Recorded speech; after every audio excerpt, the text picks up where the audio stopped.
DeKalb Junction. Two words that equal into a massive delay for the B division of the New York City subway. The delays here get so bad that the MTA uses this junction along with 59th Street to time trains. As a result, every time I am on transit YouTube, I always see comments and videos calling for the junction to be de-interlined. Since no de-interlining plan is complete without fixing DeKalb, let's talk about it. Before I talk about DeKalb, I want to talk about the history of this junction, as this junction actually has some good history. So, let's go back to 1915. That's when DeKalb Avenue Station opened, which was supposed to be the giant sorting machine for the BRT network. Trains from all over Brooklyn would enter here and get sorted onto their respective track before leaving for Manhattan. But since DeKalb Junction was an at-grade junction, and BRT planners loved their at-grade merges at Myrtle and Chambers Street, all it took for one train to enter DeKalb Junction for the entire BRT system to grind to a halt. What made it worse was that planners also wanted to connect more train lines into DeKalb. But since DeKalb was a horrible junction that can't take more trains, nothing came of those plans. Eventually, the city started to fix up DeKalb with new flying junctions, under the Christie Street Connection Project. While the project was a massive success, planners also left behind interlining. That pretty much undermined what the project was supposed to do: eliminate at-grade merges and increase capacity.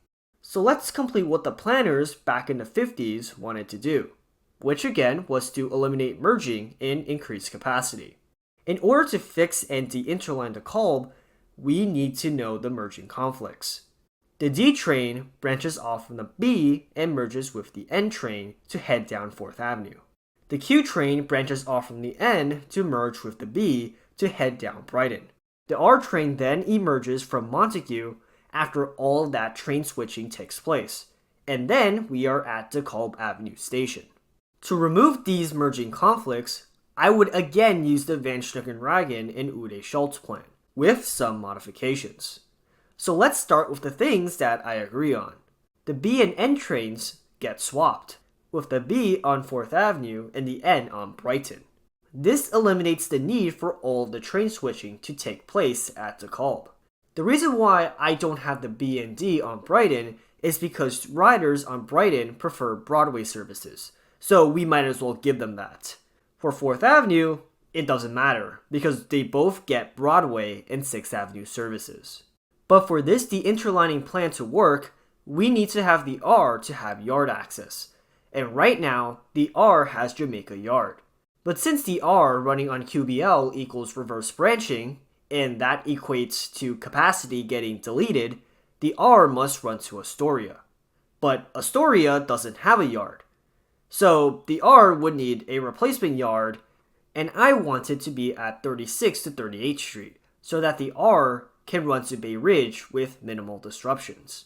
But since the MTA seems to be dragging its feet on converting that yard, the only yard we can use is Coney Island. And the only way for the R to get to Coney Island without interfering with the express is by using the West End line. So we have the R via West End. When the R gets diverted onto West End, and with 21 trains per hour, that is a train every 3 minutes. The reason why it isn't 30 trains per hour is because of the City Hall S-curve, and trying to modify that would be impossible.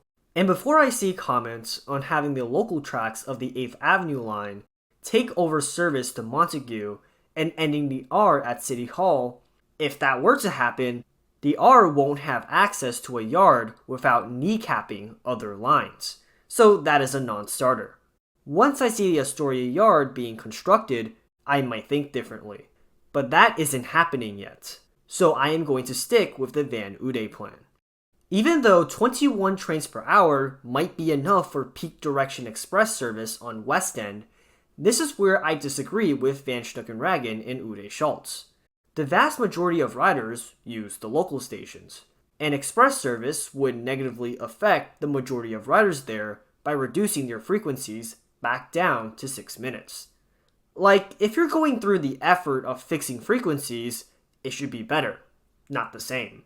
Also, the Van Schickerragen and Ude Schultz plan will have the express end at Bay Parkway, which again, I don't like.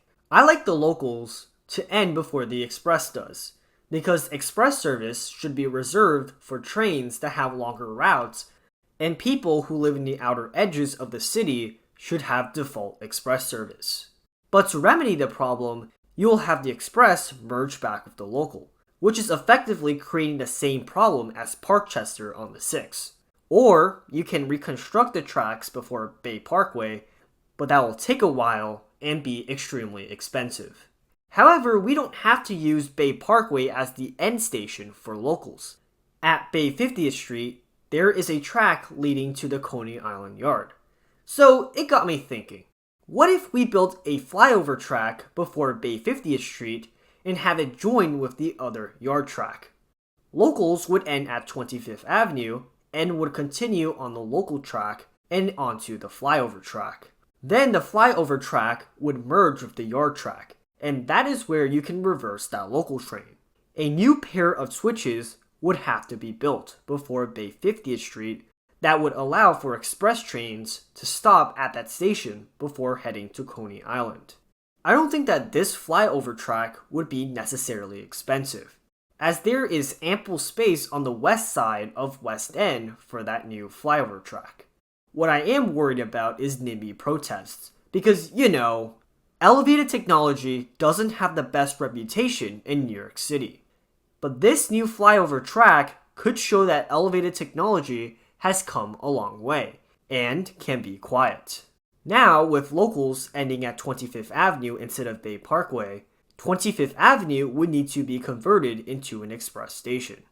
That is because if we didn't have 25th Avenue as an express, 25th Avenue riders won't have a direct ride to Coney Island, as they have to backtrack to Bay Parkway. If you are going to spend all that money on a new flyover track, you might as well put in some money to make 25th Avenue a proper express station. If you do all of the things I outlined, you will have a better case for peak direction express service in my eyes. But I still think the hassle of peak direction express service isn't worth it. So for now, I propose local service on West End only. While the R being sent to West End would have West End riders up in arms about losing their express service, there are other ways to save time other than trains skipping stops. Wait times are another. And yeah, the D frequencies on West End are atrocious. But by decreasing wait times from 6 minutes to 3, that is enough time to make up for the lost express to Atlantic Avenue. And if any West End rider wants faster Manhattan service, there is a cross-platform transfer at 36th Street and Atlantic Avenue. And also, the Sea Beach line, a line that has the express service, runs very close to West End at select stations. Speaking of Sea Beach, since the B and D continues on 4th Avenue, it would be one of the two that serves Sea Beach. And it would definitely be the D, because the D train runs express to 59th Street. And since the express tracks are directly linked up with Sea Beach, the D would run there to Coney Island, taking over service from the current N train. While we are on the topic of 4th Avenue, we also need a service to serve the local stations of 4th Avenue after 36th Street, as the R train gets sent to West End. Logically, the B train would get diverted onto the local tracks after 36, and with a hole in the tunnel after 36, we can build the switches right there.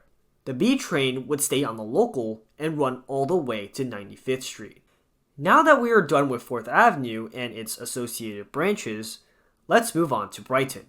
Here, the N and Q trains would serve the line, with the N running express and the Q train running local. Since the express tracks of Brighton don't have direct access to Coney Island without interfering with the local, we will have to end the express early at Brighton Beach.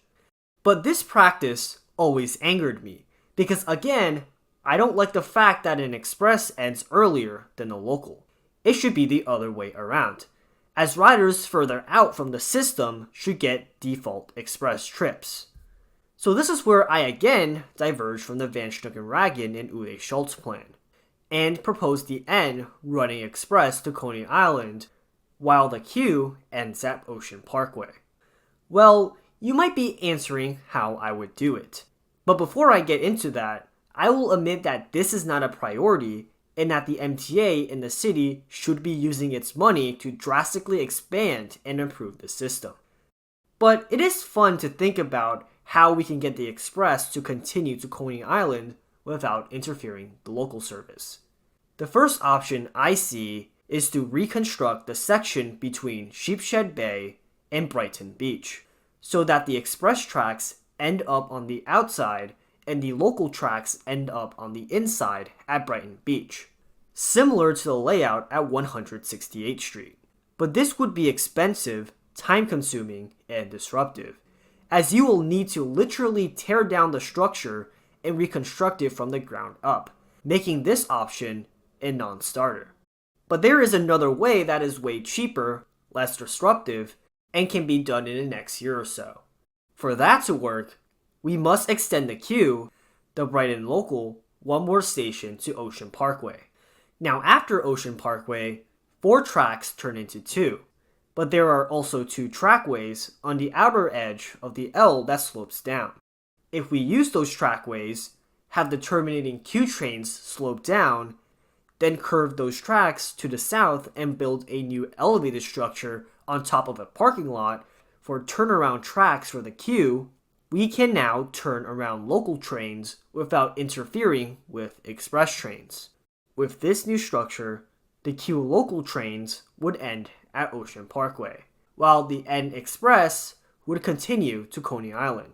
Thanks to Nerdy Nell for the idea.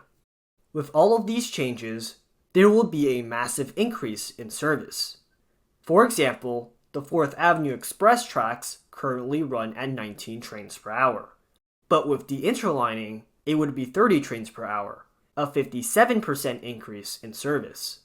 The local tracks of 4th Avenue currently run at 10 trains per hour, but under this plan, it would be 15 to 21 trains per hour, a 50 to 110% increase. The Brighton line currently sees 18 trains per hour, but that would be increased to 30 trains per hour under the Interlining, or a 66% increase in service. The West End line currently sees 10 trains per hour, but it will see 21 trains per hour, or a 110% increase in service. And finally, the Sea Beach line currently sees 9 trains per hour, but with the Interlining, we would see 15 trains per hour on that line, or a 40% increase in service. All of this goes to show that with minimal capital investment, service can be increased 40, 50, or 60% by just the Interlining DeKalb. The effect of the Interlining would be minimal, as Broadway and 6th Avenue, the 2 lines that all of these branches would end up on, run a block apart in the city center, where most people are going. So most people would most likely walk an extra block, and have a 1-seat ride home.